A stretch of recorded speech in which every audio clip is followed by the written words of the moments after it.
Di Indonesia, pada umumnya anak-anak IPA dianggap lebih baik daripada anak-anak IPS. Hafalan adalah mode terendah dalam berpikir. Si anak-anak itu dirusak otaknya oleh sistem pendidikan.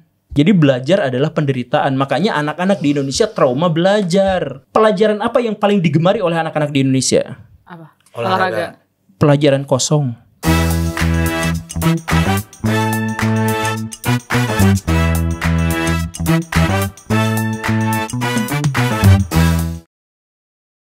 Halo Kata Nalar, kembali lagi. Tapi kita punya format yang baru, di mana yang biasanya gue cuman monolog di ruangan sebelah, sekarang jadi rame lagi, kayak mirip-mirip ngobrol nalar, tapi gue nggak sendirian. Gue ditemenin sama ada Kak Ahmad, host Kata Nalar. Yang kedua, sebenarnya Kak Ahmad tuh udah pernah ya Kak ya? Jadi host ya, ngobrol nalar ya? Pernah ngobrol nalar, dan di episode pertamanya itu kita ngebahas soal itu nanti di situ. Nanti ya. Ada di sini nih. Editor, tolong editor. Itu viral ya? Viral. Dengan waktu itu subsnya masih 4.000. Kita bahas harimaunya Alshad, dan saya dikata-katain oleh netizen katanya. Karena kamu salah jawab. Iya, saya cuma tidak tahu bahwa kebun binatang terbesar itu bukan Ragunan, tapi Taman Safari. Jadi bisa dicek di sini nanti. Okay. Jadi ada Kak Ahmad tetap mau jadi host, sempat hiatus kali ya. Iya, sempat hiatus dikit, terus habis itu sekarang muncul lagi di Nalar TV. Nah, sekarang kita mau bahas tentang apa, Kak? Clash of Champion yang lagi viral. Tuh orang-orang pinter ngumpul nih. Banyak nih. Oh, emang suka rada pamer. Iya. Anak UI, alumni UI, alumni S2 UI, IPK 3,4. Aku pikir cum laude loh. Ya, tapi cukup berbangga dengan IPK 3,4. Berbangga dong, di karena UI bro, di UI. Kalau nggak bangga nggak bakal ada itu ya. Bakal ada ini. Nah kita untuk ngebahas itu kita sama siapa sih? Nah ini juga ada satu kedatangan narasumber, konten kreator juga, sering ngomongin pendidikan. Ada Pak Guru Gembul. Halo Pak. Kemana nih? Pak Guru ya. Pak Guru, betul sekali. Nah Pak Guru itu banyak nih ngomongin soal pendidikan di YouTube-nya juga ya Pak ya. Nah tapi aku pengen nanya juga nih, sekarang kan kita lagi rame nih ya Pak ya, tentang satu acara program lah di YouTube. Biasanya kan kita kalau misalnya yang viral-viral tuh yang receh-receh, yang joget-joget, yang gimmick-gimmick. Nah turns out nih tiba-tiba ada satu acara yang dia meliput orang-orang pintar ya, kuis-kuisnya gitu kan. Dan ini jadi viral gitu, namanya Clash of Champions by Ruang Guru gitu. Nah, menariknya jadi ada perdebatan Pak tentang Clash of Champions ini, karena dirasa yang ikut Clash of Champions ini tuh orang-orang yang orang-orang yang sos saintek semua nih, bukan yang soshum. Nah, yang soshum kayak Kak Ahmad ini nih kasihan kan. Pengen ikut tapi gak bisa kayaknya. Ketuaan. Gitu kan. Itu betul. Itu iya juga. Itu betul, itu tidak salah. Kalau Pak Guru ngomong kayak gitu nih, umurnya masih 13 tahun kayaknya. Gitu. Kayak yang sosum-sosum ini gak bisa ikut lah, karena acaranya tuh sangat menghafal ya, sangat berhitung sangat gitu. Berhitung. Nah, dan terlihat juga jurusan-jurusannya itu semuanya rata-rata dari ilmu saintek. Cuman ada 3 dari 50 peserta itu, cuman 3 yang sosumnya gitu ya. Ada tampilannya nih mungkin. Nah, ini nih dari Olive Marketing Komunikasi BINUS, terus Ibnu Hubungan Internasional dari Universitas Hasanuddin, sama Yaya Psikologi Universitas Gadjah Mada. Kita memasukkan psikologi ini ke rumpun sosial. Kalau ini nggak dimasukin, jadi sisa 2 dari 50. Jadi ini namanya kan Olive Ibnu Yaya ya. Olive Ibnu Yaya. Oh iya, bisa jadi 1 orang nih. Olive Ibnu Yaya. Gimana tuh Pak Guru, kira-kira apakah itu mencerminkan sistem pendidikan di Indonesia yang masih sangat berbasis hafalan dan hitung-hitungan gitu? Ini kayaknya di awal kita pertanyaan-pertanyaannya sudah mengarah kepada kekecewaan orang-orang sosial karena tidak bisa gabung sama. Oh, saya saintek. Betul. Nggak bercanda. Masa? Sosial kamu kok. Iya. Oh gitu ya. Iya itu. Makanya dunia tidak bisa lepas dari tendensi. Jadi. Ya sebenarnya kami iri aja. Kami nggak bisa masuk Clash of Champions. Iya. Saya IPA soalnya. Selesai deh, perdebatan selesai. Anda IPA dan Anda mendukung orang-orang pintar itu. Emang IPA itu pintar gitu? Enggak, saya enggak ini. Saya tuh sebenarnya enggak pintar, cuman jago banget untuk pura-pura pintar gitu. Nah, ini. Jadi saya cukup pintar untuk pura-pura pintar. Nah, jadi gini, kalau misalkan kita berhubungan dengan dunia entertain ya, jadi hal pertama yang harus kita garis bawahi adalah bahwa itu adalah entertain. Makanya tadi ketika ada pertanyaan awal, kan biasanya sesuatu yang viral di Indonesia itu yang hiburan. Dan memang bahkan ada penelitian di Indonesia itu terlalu suka sama yang berbau hiburan gitu. Masyarakat kita itu adalah masyarakat yang menyembunyikan stresnya gitu. Jadi terlihat di mana-mana. Misalkan kemarin kementerian apa gitu mengeluarkan pernyataan bahwa masyarakat kita tuh miskin tapi bahagia. Nah, kenapa bisa bahagia seperti itu? Ya karena ternyata dia bisa bersosial dan sebagainya. Yang ini sebenarnya bukan bahagia, tetapi cara mereka untuk bisa menyembunyikan kebahagiaannya. Dan ini pula misalkan bisa kita lihat dari kita adalah bangsa paling ramah di dunia dalam satu survei, dan di survei yang lain kita adalah bangsa paling barbar, netizen paling barbar.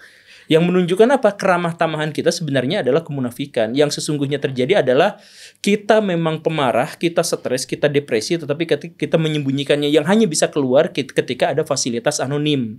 Jadi sebenarnya masyarakat kita adalah masyarakat yang depresi pertama, dan karena itu maka wajar kalau mereka suka sama hiburan. Itu juga wajar yang keduanya. Kemudian yang ketiganya adalah masyarakat yang depresi dan butuh hiburan, tentu saja yang viralnya pasti yang berhubungan dengan hiburan. Maka ketika ada orang-orang tertentu yang menginginkan sesuatu yang viral tuh harusnya yang edukatif gitu. Maka mereka tidak memiliki pilihan lain selain menggabungkan nuansa-nuansa edukatif itu dengan hiburan. Atau bahwa sebenarnya hiburan itulah yang menjadi esensi utama dari acara-acara berkedok edukasi. Jadi ketika misalkan kita nonton acara yang semacam itu kan orang-orang psikologi ngerti banget bahwa itu sebenarnya hiburan gitu. Jadi ada orang yang bersaing, ada orang yang bertanding, kemudian di tengahnya tiba-tiba orang berkomentar bagaimana cara menunjukkan ekspresinya. Saya senang, saya sedih, saya berkomentar tentang dia dan sebagainya. Itu kan sebenarnya adalah benar-benar hiburan, benar-benar mengajak orang-orang untuk berempati dan merasakan apa yang terjadi sebenarnya di sana gitu. Dan itu adalah hiburan untuk orang-orang yang depresi. Hiburan untuk orang yang depresi itu adalah menjadi orang lain kan. Kita membayangkan diri kita menjadi Superman karena kita tidak memiliki kekuatan super. Kita membayangkan bahwa sinetron-sinetron kita itu tampil orang-orang kaya, masyarakat yang hidup di kawasan elit, ya karena kita tidak seperti itu. Jadi kita menampilkan orang-orang yang terhibur, orang-orang yang ada di situ bersaing, kemudian berkomentar mencoba menyerap empati orang-orang yang menontonnya sehingga merasakan apa yang dirasakannya sebagai orang-orang yang tidak pintar gitu. Jadi ini sebenarnya adalah hiburan. Jadi hal pertama yang harus kita sadari adalah bahwa itu konten hiburan. Oke. Izin bertanya Pak Guru. Ya, kalau di kelas kan gitu. Kalau di kelas kan gitu ya biasanya. Iya, boleh. Ya. Jadi pertanyaan saya terkait Clash of Champion tadi itu adalah kalau ini bagian dari show, memang saya mengakui bahwa show-nya bagus. Secara show bagus, ada orang kalah, ada orang menang, terus kita kayak wah, nontonnya kayak, wah dia kalah nih, dia tidak lebih pintar daripada yang lain. Tapi saya mau coba tarik itu kepada soal pendidikan, sistem pendidikan di Indonesia. Karena show-nya lebih banyak soal menghafal, tapi bukan menyelesaikan sebuah masalah. Misalnya problem solving gitu. Atau kuis-kuisnya logika, pakai logika yang dimana semua orang atau semua jurusan itu punya chance yang sama. Kalau ini kan misalnya dia berhitung, menghafal, mungkin kalau lebih berhitung kali ya, ada part yang kuisnya di beberapa episode soal menghitung. Pasti yang ilmu matematika lebih unggul dibanding siapa tadi Han? Yang HI itu si Ibnu tuh. Kasihan si Ibnu ini. Pas ini sulit menang Ibnu ini kalau soal berhitung. Iya, pas aku misalnya kayak tadi pretending juga ya, kayak misalnya aku nonton karena itu menjadi hiburan aku gitu. Di satu sisi sebenarnya FYI-nya aku tuh nggak terlalu nonton COC Pak Guru, karena ketika misalnya nonton mereka punya soal-soal nih gitu kan. Tapi aku aja nggak bisa jawab gitu, jadi kayak aku nggak relate gitu loh sama hiburan itu gitu. Atau jadi ngerasa rendah diri gitu. Iya, jadi ngerasa rendah kayak oh gini ya yang digambarkan pintar di Indonesia gitu. Yang dimaksud dengan pintar itu apa? Kalau menurut aku, kalau menurut saya Pak Guru. Oh iya. Menurut saya, saya Pak Guru, maaf saya kurang sopan. Emang. Jadi menurut saya pintar itu adalah bagaimana dia bisa menyelesaikan sebuah masalah. Jadi misalnya itu bukan definisi. Pintar adalah ketika seseorang bisa menyelesaikan. Definisi nggak dimulai dari ketika. Definisi apa yang dimaksud dengan air? Ketika dia dipegang dia cair, kan itu bukan definisi. Jadi apa yang dimaksud dengan seorang pintar? Manusia bisa nggak depannya gitu? Seorang manusia. Jadi pintar itu adalah manusia. Iya, kepintaran pasti melekat pada manusia. Anjing itu pintar, bisa nurut. Salah yang ngomong menurut saya. Anjing itu tidak pintar, hanya bernaluri. Ini kayaknya harus ya, takutnya nanti ada pecinta anjing yang ngehitung lagi. Salah lagi, binatang lagi saya. Ya kalau menurut saya pintar itu melekat pada manusia dan di mana manusia itu bisa menyelesaikan masalah. Ya apa itu yang pintar. melekat pada manusia itu apa? Kepintaran. Iya jadi pintar itu apa? Ketika seorang manusia bisa ketika lagi ya. Oke, jadi gini. Salah satu masalah di Indonesia memang tidak atau memberikan sedikit sekali kesempatan untuk masyarakat kita menjadi pintar.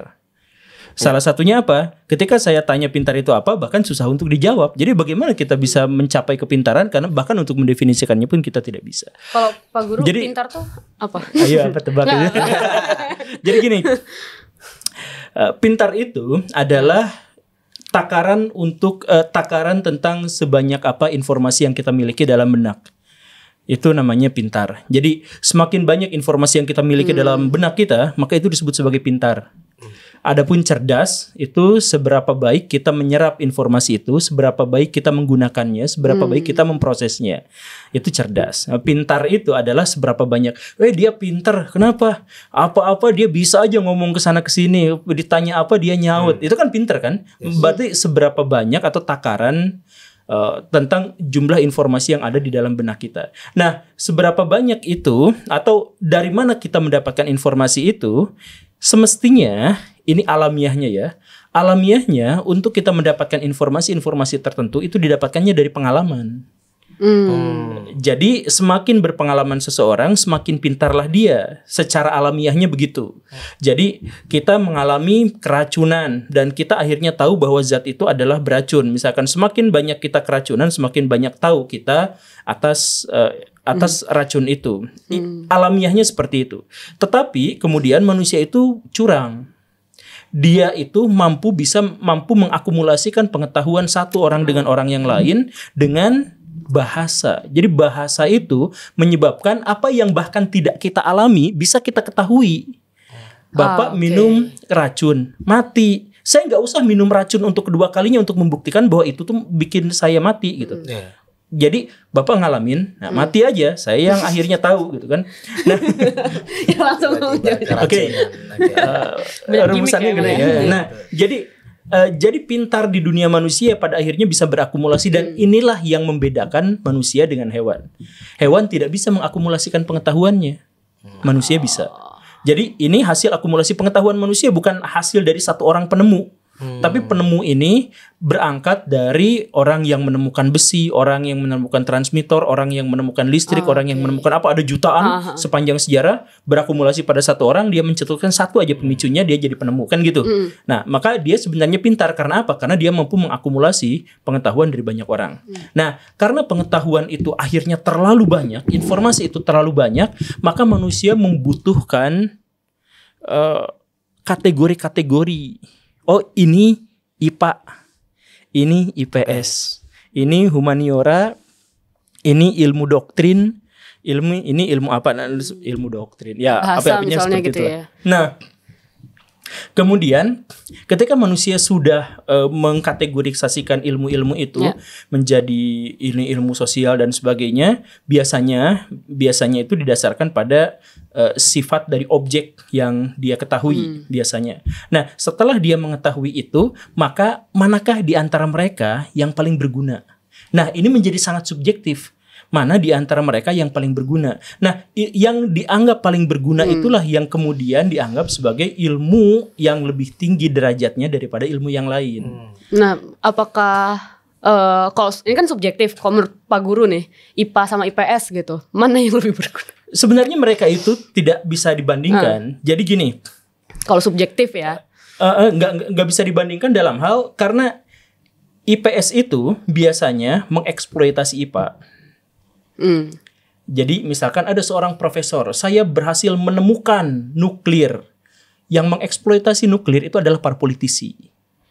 Dan politisi itu IPS. Dan politisi yang IPS itu biasanya Jokowi dipegang. pertanian apa hutan? Iya, dia jadi politisi. Politisi itu ilmu sosial, bukan ilmu. Oke, dan ilmu politik itu biasanya dipegang sama para ekonom, para pebisnis. Kan biasanya yang menjadi aktor di belakangnya itu adalah para pebisnis itu. Berdasarkan beberapa teori, Winter misalkan. Nah, jadi dalam konteks ini berarti apakah si IPA ini tidak berguna?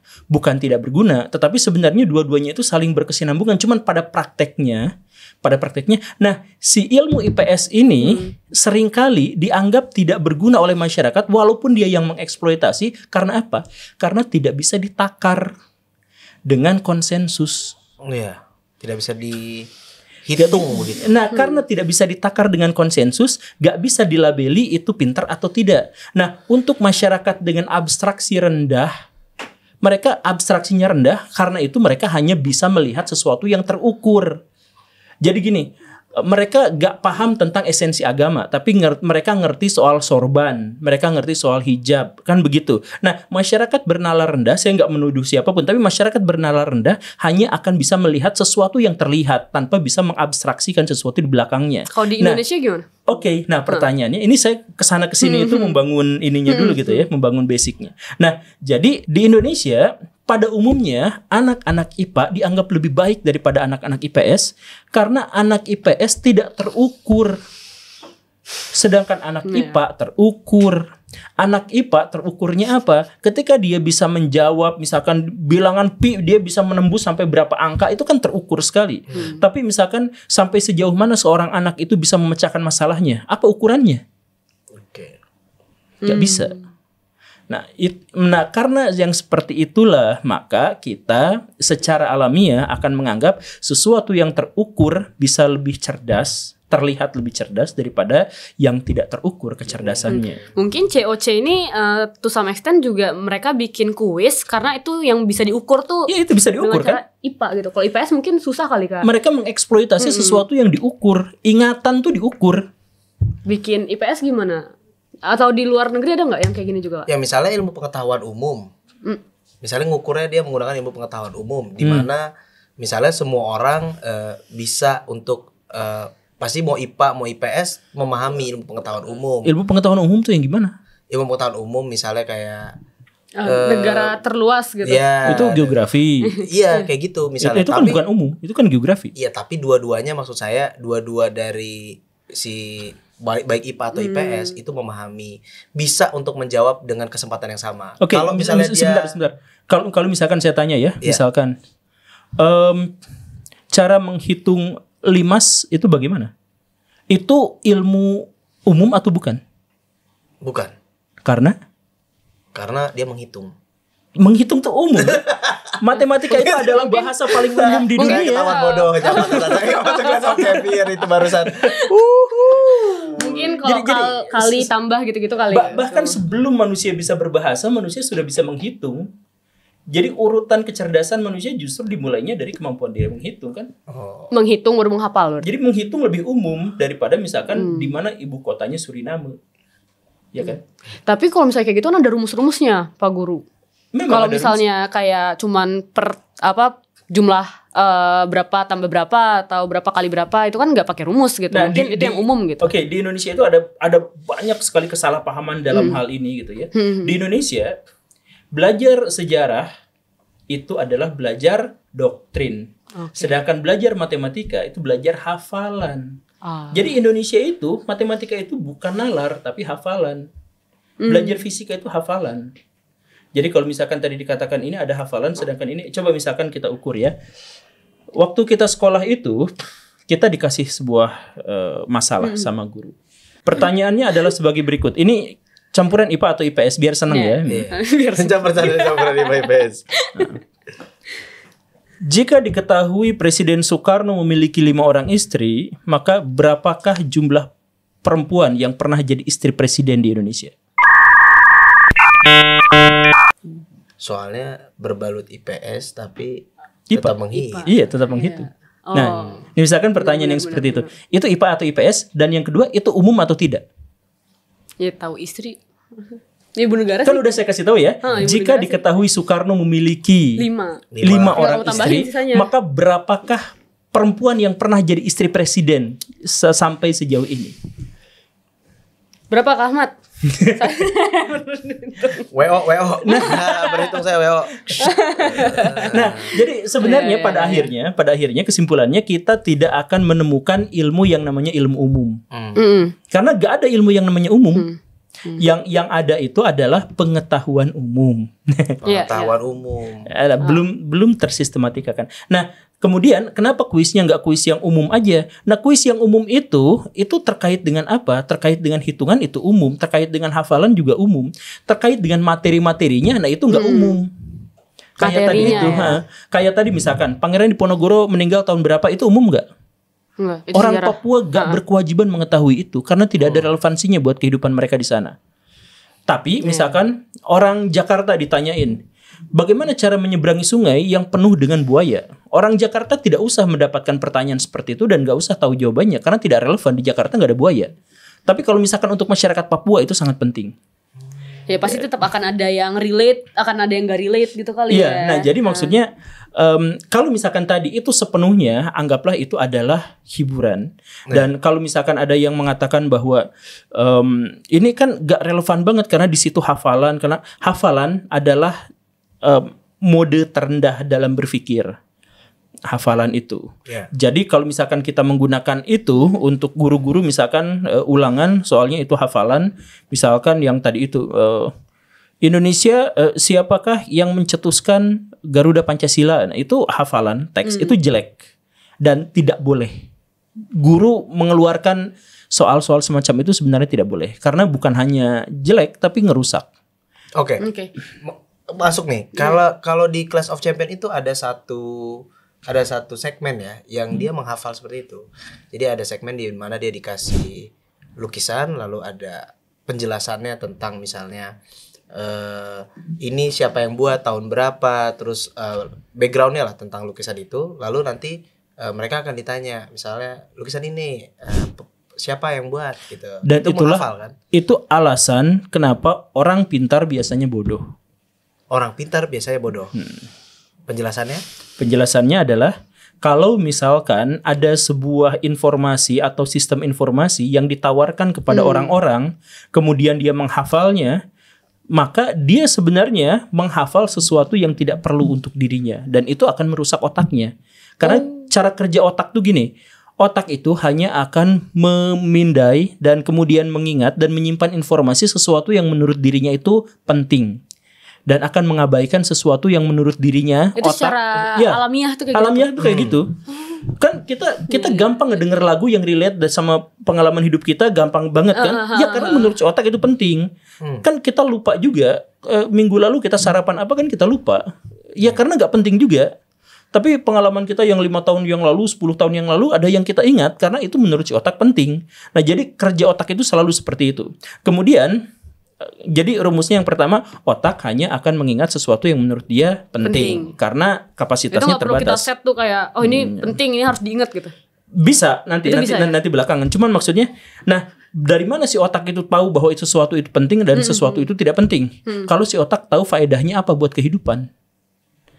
Kalau si otak tahu, misalkan saya lagi kepepet banget, butuh duit 100 juta.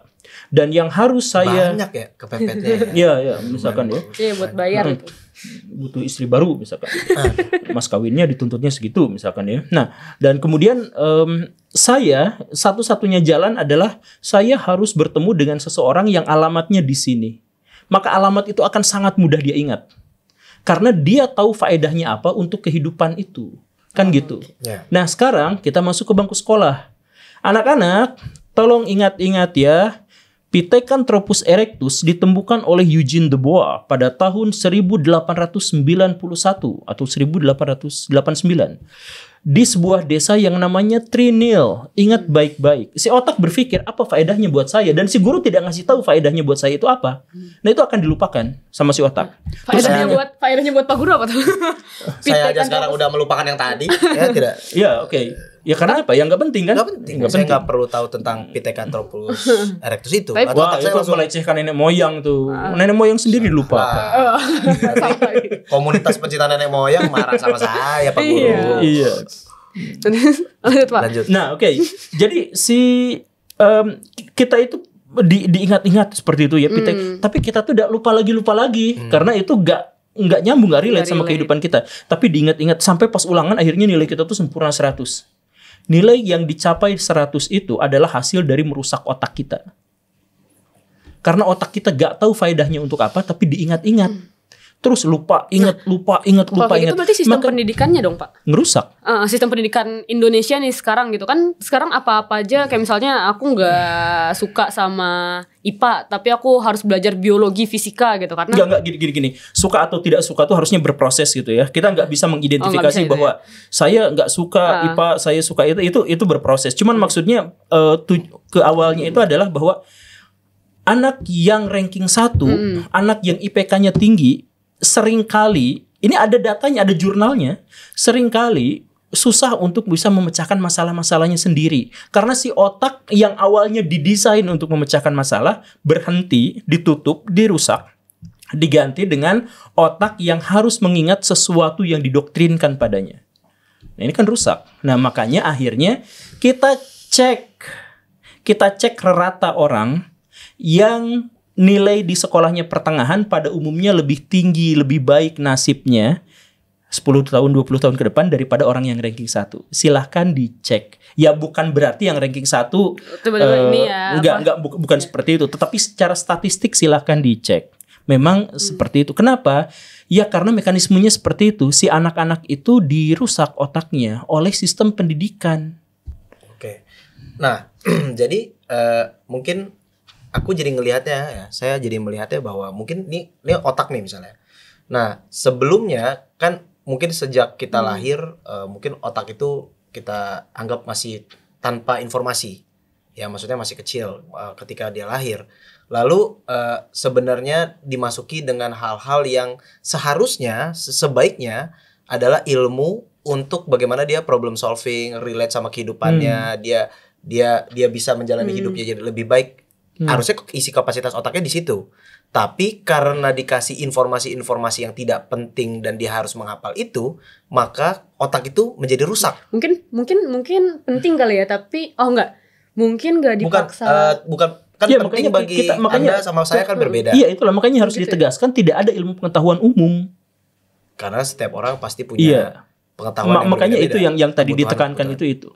Tapi kalau misalkan tadi dikatakan bahwa sebenarnya otak kita itu kosong dan apa tadi awalnya pas kita baru lahir. Ya misalnya lahir kita anggaplah bahwa itu masih apapun, gitu. Putih nih masih bukan putih gimana ya mas saya. Kadang-kadang kalau ngomong putih sama Pak Guru nanti saya salah lagi. Jadi, maksudnya otak ini masih kalau memori itu masih kosong, sangat kosong. Nah, ketika dimasukkan informasi yang tidak pada semestinya atau yang tidak harusnya berada di situ untuk dia menunjang kehidupan dia, maka otak itu menjadi rusak. Ini vibes-nya emang guru dan murid banget ya kita ya. Kita nanya banget. Harusnya nggak boleh gitu, saya nanya deh. Justru kita sebagai murid mau nanya ke Pak Guru. Tapi justru gini, sebenarnya ketika otak kita dilahirkan tuh dia nggak benar-benar kosong. Bahkan waktu di dalam kandungan kita tuh sudah memiliki pengetahuan. Misalkan pas kita baru lahir, kita pengen nete gitu. Dari mana pikiran kita, otak kita tahu bahwa nete itu hasil memberikan masuk ke dalam tubuh kita. Misalkan bayi penyu yang baru lahir keluar dari telurnya memanjat, dari mana dia tahu bahwa dunia luar itu harus ada di atas, kemudian setelah di atas dia harus pergi ke laut, dari mana dia mengetahui itu? Jadi sebenarnya sudah ada informasi dasar. Nah, informasi dasar itu ternyata berbeda-beda. Jadi kalau misalkan kita melihat mengidentifikasi bahwa muka orang tuh beda-beda dan fisik orang tuh beda-beda, kenapa kita nggak berpikir bahwa otak kita juga berbeda-beda kan? Ya kalau fisiknya beda, mukanya beda, kenapa otaknya mikir kita sama? Ya beda juga. Nah, otak itu memiliki sebenarnya memiliki variasi yang berbeda dengan orang lain. Ada yang misalkan kemampuan bicaranya lebih baik daripada orang lain, sehingga orang lain yang berlatih 10 tahun untuk berbicara ternyata seimbang dengan satu orang ini yang berlatihnya hanya 1 tahun. Kan begitu. Itulah yang disebut sebagai bakat. Nah, iya kan? Nah, sekolah kita tidak menghargai itu. Sekolah kita nggak menghargai bakat, nggak menghargai variasi, nggak menghargai keunikan setiap manusia, keotentikan setiap orang.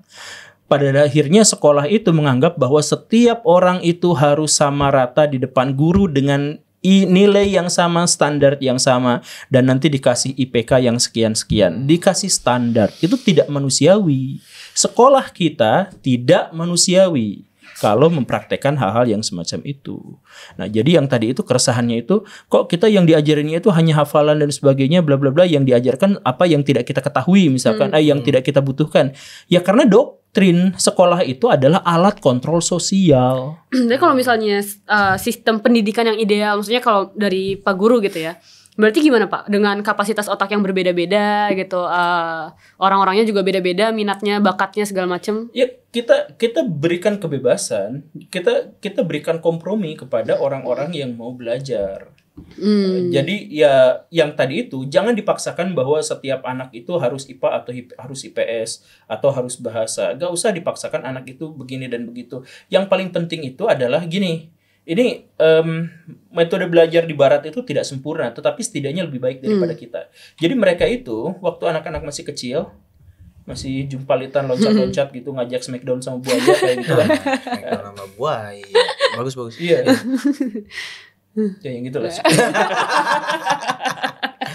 Ya, misalkan masih gitu ya. Yang diajarkan itu apa? Yang diajarkan itu adalah sosialisasi. Jadi bagaimana hidup menjadi bagian dari masyarakat. Ketika harus ketemu sama orang lain bagaimana, ketika ketemu sama orang asing bagaimana, ketika ketemu sama lawan jenis bagaimana, ketika ketemu sama ya macam-macam. Itu yang diajarkan itu. Nggak dikasih ilmu pengetahuan. Ilmu pengetahuan itu adalah yang tadi itu pengalaman paling dasar manusia. Kita nggak menganggap itu pengetahuan, kita menganggapnya itu sesuatu yang diremehkan. Nanti setelah masuk SMP baru belajar berpikir, bukan belajar berpengetahuan. Pas belajar SD itu masih sosialisasi itu bahkan. Iya, ya paling yang dasar-dasar gitu ya. Nanti kalau misalkan ya diajarin angka-angka apa segala rupa, tapi sangat-sangat mendasar dan tidak ada nilai, nggak dimarahin, nggak dikasih PR, nggak dikasih apa, karena itu bukan beban, tapi itu adalah pengetahuan dasar mereka sebagai manusia gitu ya. Ya bahasa-bahasa paling alamiah gitu. Nah setelah itu SMP mereka belajar berpikir, critical thinking gitu. Maka kalau di Indonesia mau belajar filsafat itu nanti pas kuliah gitu ya. Kalau di negara-negara yang sudah maju justru di awal filsafat itu karena belajar berpikir. Jadi nanti ketika dia mendapatkan informasi, dia tahu untuk apa informasi itu dimiliki dan bagaimana cara mengembangkannya. Dan kenapa juga dia harus menolak informasi itu gitu. Kan boleh aja seseorang menolak informasi gitu. Jadi kecerdasan seseorang bukan terlihat hanya gara-gara ketika dia mampu menyerap informasi, tetapi tahu dari mana bahwa informasi itu penting untuk dirinya atau tidak gitu. Kan begitu kan? Nah, itu critical thinking-nya belajar. Nah, setelah itu baru belajar pengetahuan di SMA. Nah, jadi si anak-anak berpengetahuan itu setelah mereka sadar kenapa saya harus tahu ini dan saya harus tahu itu. Makanya ketika mereka masuk universitas mereka senang sekali. Karena saya harus jadi ilmuwan. Karena dalam benaknya udah tahu kenapa saya harus jadi ilmuwan. Oh nanti saya bakal gini. Saya jadi Iron Man. Nah misalkan ya dipencet jadi ada armornya gitu kan. Kan itu jadi mereka tuh ngerti gitu. Why-nya ngerti. Nah setelah itu mereka memilih apakah mereka mau terjun ke masyarakat sebagai orang yang berkarir atau mereka menjadi akademisi sehingga masuk S2, S3, S4, S5 yang kayak gitu kan. Nah, itu kronologinya gitu. Nah, di Indonesia tuh enggak. Sejak kecil mereka dikasih pengetahuan bahasa Inggris. Anak SD kelas 1 bahasa Inggris. What do you how diajarin gitu ya. What do you how. Bahasa Inggris betul. Jangan ketawain bahasa Inggris saya. Ini masalah bahasa Inggris, ini bukan bahasa Inggris tadi. Ni hao. Oh iya. Oke. Ya oke. SD kita bahasa Inggris. Akhirnya apa? Si anak itu tertekan karena dia harus belajar pada sesuatu yang mereka gak tahu faedahnya apa. Itu masalah besar. Mereka gak tahu faedahnya apa. Akhirnya mereka ngikut sesuai doktrin. Akhirnya apa? SMP, SMA datang ke sekolah bukan karena tahu kenapa mereka harus sekolah. Mereka hanya ngikutin orang lain melakukan itu, saya juga melakukan itu. Saya disuruh sama orang tua, ya begitu. Saya dikasih pengetahuan kalau saya sekolah berarti ke depan gampang ngelamar kerja dan sebagainya. Jadi mereka gak tahu kenapa, mereka hanya ngikutin orang. Ngikutin alurnya aja ya. Kalau misalkan si orang itu diajarin untuk ngikutin aja kemanapun, akhirnya masa depannya suram. Madesu. SMP, pelajaran apa yang paling digemari oleh anak-anak di Indonesia? Apa? Olahraga. Pelajaran kosong. Iya, Jam betul. kosong. Pas jam kosong datang, KM datang lari-lari ke kelas, si bu gurunya gak hadir. Suraknya luar biasa. Tapi itu kebahagiaan kosong. Sebab ketika mereka sudah dapat jam kosong, mereka juga ngapain ya, ngegabut. Mereka juga nggak ngapain. Jadi itu kebahagiaan kosong. Kenapa kebahagiaan kosong itu muncul? Karena itu menghindarkan mereka dari penderitaan. Jadi belajar adalah penderitaan. Makanya anak-anak di Indonesia trauma belajar. Belajar adalah Belajar itu penderitaan. Iya, penderitaan. Belajar itu menakutkan. Akhirnya apa? Boro-boro yang mau jadi ilmuwan, yang mau masuk universitas saja mikirnya biar nanti dapat kerja. Kan GoTut namanya. Udah disensor sendiri. Pak Guru mau nanya. Tadi karena kayak pendidikan, belajar itu adalah penderitaan dan segala macam. Sekarang juga sempat rame tuh kemarin soal bisnis joki. Jadi joki untuk bantu ngerjain, misalnya aku punya tugas Ahmad open joki gitu kan, dan itu udah terang-terangan kayak udah dinormalisasi lah gitu ya. Katanya udah ada lembaga badan hukumnya bahkan. Badan hukumnya. Iya. Joki ini. Nah, apakah itu juga satu bentuk hasil dari efek dan dampak belajar sebagai penderitaan ini, Pak Guru? Bukan, itu dampak dari kebodohan. Enggak, harusnya disensor ya. Kebotutan. Jadi sering saya kemukakan gini, kuliah itu tujuannya bukan untuk kerja. Bodoh banget kalau kuliah itu untuk kerja. Nah, jadi bayangin kita SD, SMP, SMA, kuliah. Waktu selama itu kita habiskan hanya untuk bisa kerja. Bisa kerja tuh maksudnya apa? Gaji kita ditentukan sama pihak lain, nasib kita ditentukan sama pihak lain, jam kerja kita ditentukan sama pihak lain, kita berpartner dengan siapa juga ditentukan sama pihak lain. Kacau kan? Kuliah segitu lamanya, sekolah segitu lamanya hanya untuk ditentukan nasibnya sama pihak lain. Sekolah 12 tahun nih. Iya, kacau banget. Kuliah 4 tahun, 16 tahun gitu. Iya, ngikut lagi kan? Di sini lagi gue. Nah, kan dari situ aja kacau. Terus tujuannya apa? Biar nyari kerja itu yang didoktrinkan sama kita. Akhirnya apa? Ya kita jadi tukang kerja aja.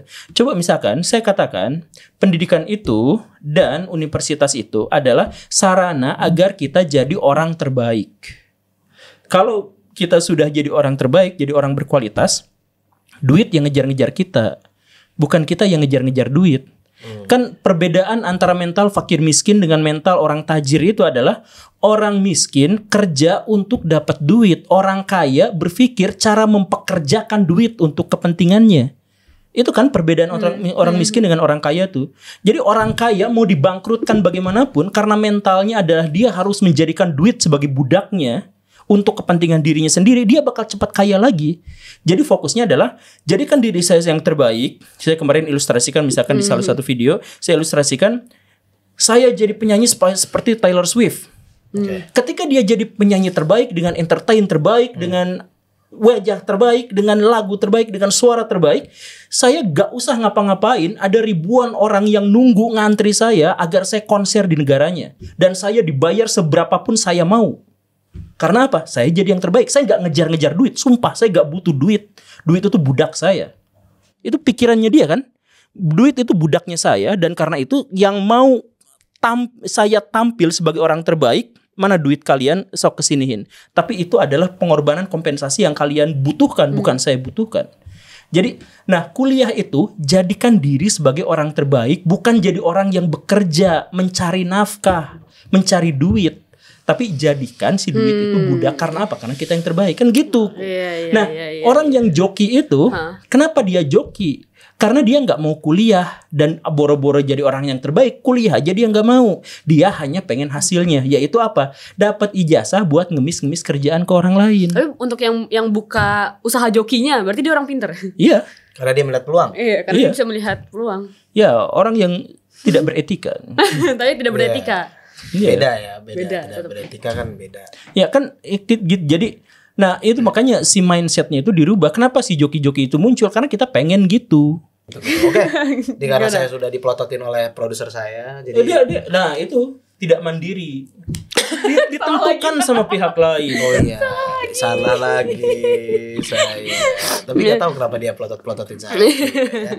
Jadi ini pertanyaan penutup kan ya, pertanyaan penutup bahwa memang kalau dari obrolan kita mungkin masih banyak catatan-catatan kritis untuk sistem pendidikan di Indonesia. Nah, menurut Pak Guru sendiri, menuju Indonesia Emas 2045 katanya ya kan, maka salah satu hal yang perlu dibenahi tentu saja dari sektor pendidikan. Bukan. Wah, salah lagi. Belum sampai tempat pertanyaan udah salah saya. Ini anak UI gimana sih? Aduh. Jangan gitu, nanti rektor nyabut SK saya. Nggak jadi lulus kamu dari UI gitu. Dibalikin lagi. Tapi kan topinya udah ada. Iya, kalau mandiri berarti rektornya yang dicabut izinnya sama ini kan. Iya. Tapi kan karena tidak mandiri, ketergantungan nasibnya semua. Oke. Jadi pertanyaannya adalah dari berbagai macam permasalahan atau catatan kritis kita terkait dengan sistem pendidikan Indonesia, maka menurut Pak Guru apa yang paling urgent nih saat ini atau paling penting yang perlu untuk diperbaiki untuk Indonesia Mas 2045? Mau dimakan kalau Pak Guru saking mau jawab. Untuk menjadi negara emas, sebenarnya bukan jadi negara emas, tapi ulang tahun emas, kita berharap itu kita ada di kondisi digdaya gitu, hebat. Ceritanya gitu. Nah, yang harus diperbaiki itu bukan pendidikan. Yang harus diperbaiki itu adalah kejujuran. Jadi, kenapa pendidikan kita jelek? Kenapa sistem pendidikan kita jelek? Karena orang-orang yang tidak layak jadi pejabat-pejabat atau pengambil kebijakan di dunia pendidikan itu kebanyakan adalah orang-orang yang tidak berkompeten di situ. Orang titipan, orang yang nyogok gitu kan. Dan akhirnya orang-orang yang nyogok terus jadi pejabat itu akhirnya apa? Dia nyogok karena dia tidak berkompeten, dan dia nyogok karena dia tidak jujur. Akhirnya apa? Negara rugi 2 kali. Tidak bisa mengeluarkan ide-ide, tidak mengeluarkan apa. Sekalinya ada, misalkan yang mengeluarkan ide, ditutup sama yang lain. Yang penting mah kita dapat proyek, yang penting mah dapat apa. Jadi kan masalahnya adalah ketidakjujuran. Di Indonesia itu masalahnya ketidakjujuran. Satu itu aja selesai. Jangan dulu bahas soal sistem. Jangan dulu bahas sistem. Sistem yang sudah ada itu eksekusi dengan sebaik-baiknya itu aja dulu. Sistem kita itu misalkan satu kelas, anak-anaknya harus dididik sama guru yang jujur. Guru yang jujur itu bagaimana? Guru yang kompeten dan akhirnya jadi guru. Kan banyak di antara kita jadi guru karena tidak jujur, karena dia gak dapat kerjaan di tempat lain, ya udahlah jadi guru. Akhirnya dia tidak berkompeten. Sekarang tuh gajinya juga kecil banget ya. Maksudnya kayak sedikit gitu loh Pak Guru yang mau jadi guru gitu. Iya. Kalau mau gajinya gede, rusak mental anak kita itu gede. Joget ngebor gitu kan ngerusak mental, itu gajinya gede, itu dijamin. Jadi gajinya gede, merusak. Yang rusak itu gede. Rusak itu gede. Ya, kalau yang sampai tidak bisa berkata apa-apa lagi. Takut salah lagi. Ya karena saya terlalu dominan ngomongnya di sini. Ngomong apa ini gue? Ya tapi intinya itu sih. Jadi pendidikan kita harus diarahkan pada mental terlebih dahulu. Jadi bahasa agamanya itu hatinya dulu sebelum otaknya. Berarti benar dong ada revolusi mental? Mana wujudnya? Oh, tapi revolusi konsepnya bagus, cuman belum terwujud. Eksekusinya.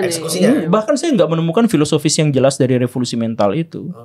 Coba tunjukkan dokumennya ke saya lihat nggak ada yang. Kamu punya kan salinannya? Nah ini tiba-tiba nembak begini nih, tiba-tiba punya. Saya siapa punya salinannya? Kan UI. Aduh, inilah. UI itu alumninya tuh berderet di kementerian itu. Iya, salah satunya Menteri Kominfo. Saya kan. Aduh, kesana. Ya mungkin dari filternya UI ada satu yang batu kerikil yang lewat itu saya lolos. Yang lainnya pinter-pinter semua tersalin. Batu kerikilnya segede gini.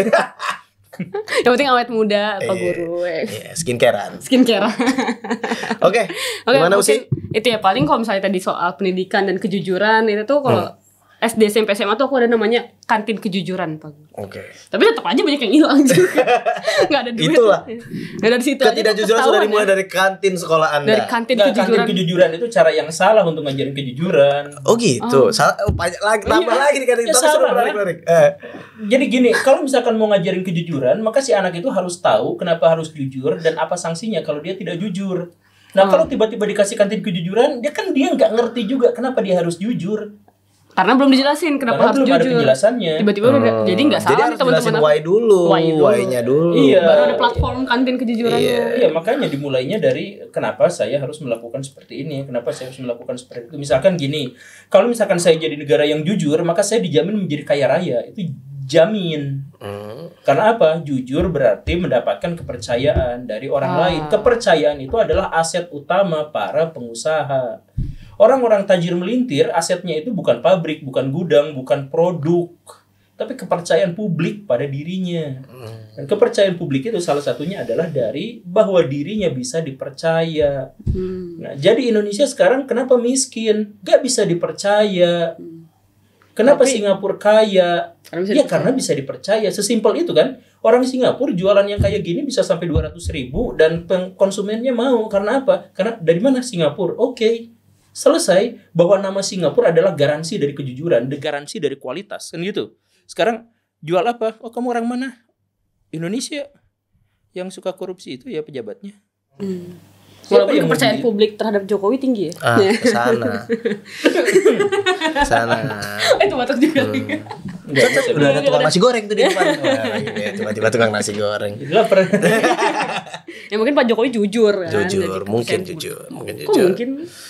Ya kan kebohongan itu cuma dia yang tahu berarti kan. Enggak lah, maksud kebohongan itu pasti ketahuan sama orang lain. Makanya disebut dia bohong. Lagi saya. Nanti dihitung ya berapa banyak salahnya Ahmad.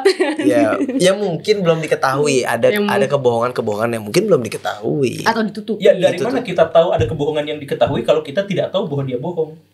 Ya hari ini kita belum tahu. Ya kalau belum tahu dari mana kita tahu bahwa itu mungkin bohong gitu. Mungkin saya cenayang yang akan bisa melihat masa depan.